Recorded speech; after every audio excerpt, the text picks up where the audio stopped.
Hey, what's up, y'all? It's a really long overdue video, considering the type of videos that I make.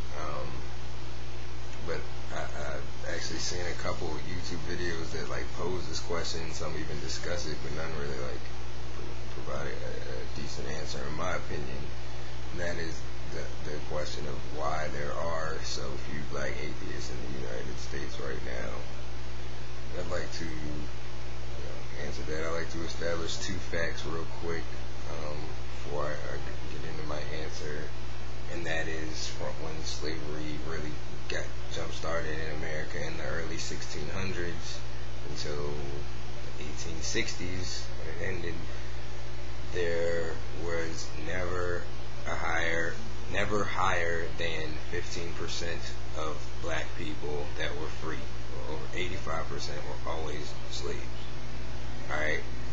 And second, that very few slaves knew how to read and write well. Now, lots of them, went behind people's backs when they weren't supposed to know how to read and write anything and learned how to read and write some stuff.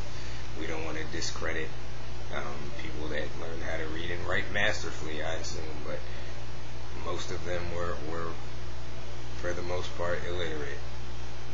Okay, so we've got a bunch of slaves, people either captured by Europeans or Americans, I guess if you want to call them Americans that early, or captured by their own African brethren and sold into slavery. Either way, you're on a boat, you're coming over here. At some point, likely, if you're one of these. I'll keep it at the beginning. So you're coming over here on a boat, and that first generation, there were very few Christians. There's a really good book on early African-American religion by Gayraud Wilmore. I think it's called Early African-American Religion, but I'm not sure about that. But the author is definitely correct. And there's Coptic Egyptians and then Coptic Ethiopians, and there's Christian sects in Africa that are uniquely African, and there I'm sure were some African Christians that were brought over here, but the vast majority of them were not. They subscribed to tribal religions, not Islam either, like the Nation of Islam wants to claim.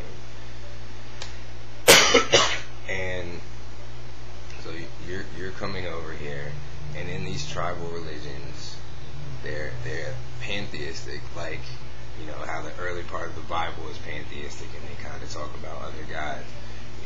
They have their God, but they acknowledge other gods. They just got their ass kicked, or they just got taken away. However you want to look at it, it's not a good thing.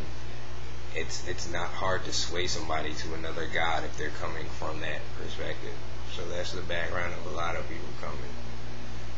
Now you're here, you have the worst job imaginable.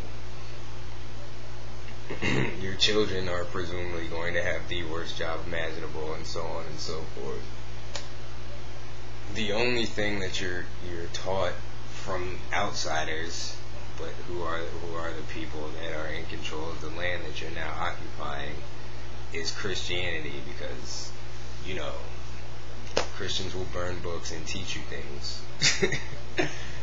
Silly oxymoronic things like that, but they will do it. They find it important to spread their beliefs because they don't even want the devil blacks or the devil red man Indians going to hell.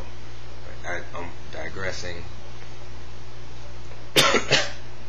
So that's the one outside influence that you got. The rest is intermingling of different African cultures. It's possible that there were slaves that couldn't talk to a vast majority of the other slaves because they didn't even speak the same language. Their common thread was this thing they were being taught by their master, and the plight of slavery, of course. So you are being taught, these beliefs, these religious beliefs, without any potential to check the veracity of them, because you can't read, and you definitely probably can't read the King James Bible. And so, generation after generation after generation, it's taught to slaves, are like me, like the ancestors to African Americans like me, that you obey your master as you would obey God, things like that, over and over again. Son of Ham, that kind of thing. Taught all those things, and then the hopeful story that the black people mistakenly latched onto out of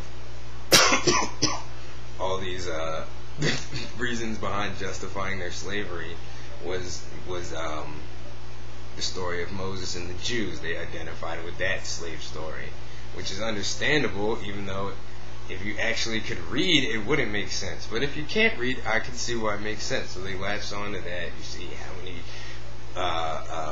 black heroes, I don't want to call them heroes, but black figures of that time that were important and prominent were nicknamed Moses or called Moses.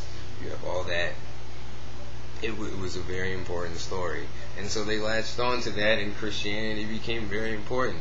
And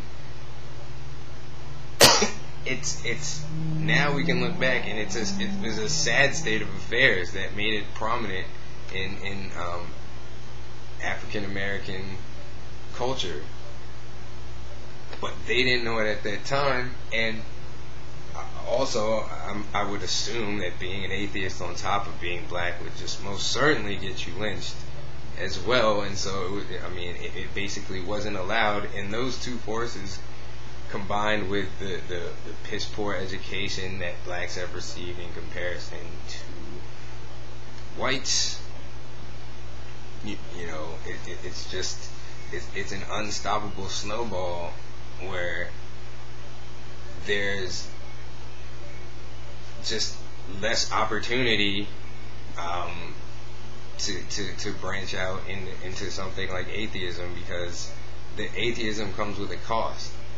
Being black is already a cost. A lot of them can't afford to do that. That's one reason. And like I said, all those other historical forces combined to create this basically delusion amongst African Americans that the Bible was referring to them in parts, and that it was there to give them hope. Like I said, I understand it, but it really makes me mad. I think I'm about to run out of time, and I don't want to try to edit this video into 2 videos, so definitely have a lot more to say, so I'm going to post another video on the same topic. But for now, peace.